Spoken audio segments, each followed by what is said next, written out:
Rehong broken-hearted kaya naging malapit na magkaibigan sina Mikey Quintos at Heaven Peralejo at ang hilang moment nila ay ang pagta-travel sa Siargao at Hawaii, USA. Nag-break sina Mikey at Paul Salas noong Abril, 2025 habang si Heaven naman ay nahiwalay kay Marco Gallio noong Hulyo, 2025. Nagkatulungan silang dalawa na makalimutan ang sakit na naramdaman nila noong nahiwalay sila sa kani-kanilang boyfriend.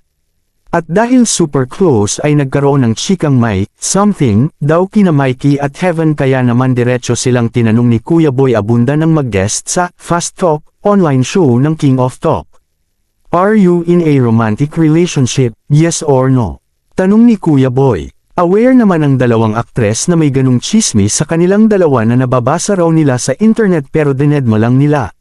Isa pang diretsyong tanong ni Kuya Boy kay Mikey kung kumusta na sila ni Paul. Ang galing mo talaga Tito Boy. We're good. Last night nanood ako ng game, bida sa arena, nakita ko siya roon. We were able to talk nung bachelor's party ni Mikoy Morales. Yes, we talk and I won't gonna deny it was still painful. Masakit pa rin pero yung usap naming ito compared to our breakup last year is so much better like I told myself saying to him dito sa usap na ito ang gusto kong usap last year. Sabi ko sa kanya, Paul, ito yung kinailangan kong closure last year. Akala ko nga hindi ko makukuha but at least nakuha ko pa rin, pagtatapat ni Mikey.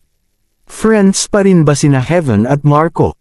Nasambit muna ng aktres na, it was a beautiful love and I come to think about it na I realized then na hindi naman lahat ng tao ay stayed forever in your life and sometimes dapat nandoon lang siya sa season na yun ng istorya ng buhay mo pala. Ako kasi Tito ako Mary ako.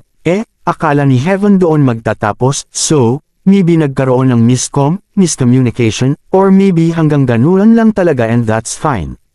Balik tanong ni Kuya Boy kung messy breakup ang nangyari kina Heaven at Marco. May breakup bang maayos? Mabilis na sagot ng dalaga. Inamin ding painful ang hiwalayan ng dalawa, because you have this expectation but then again matanda na tayo Tito Boy and we accept that everyone has flaws.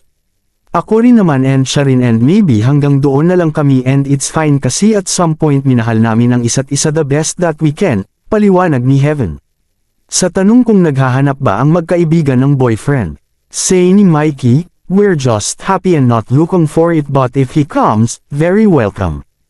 Haha ohaha, a man would never complete me or us, sabay tingin kay Mikey, katwiran ni Heaven.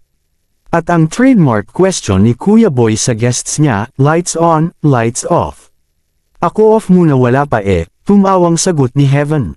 On, sagot naman ni Mikey. Happiness or chocolates? Chocolates right now, sambit ni Mikey.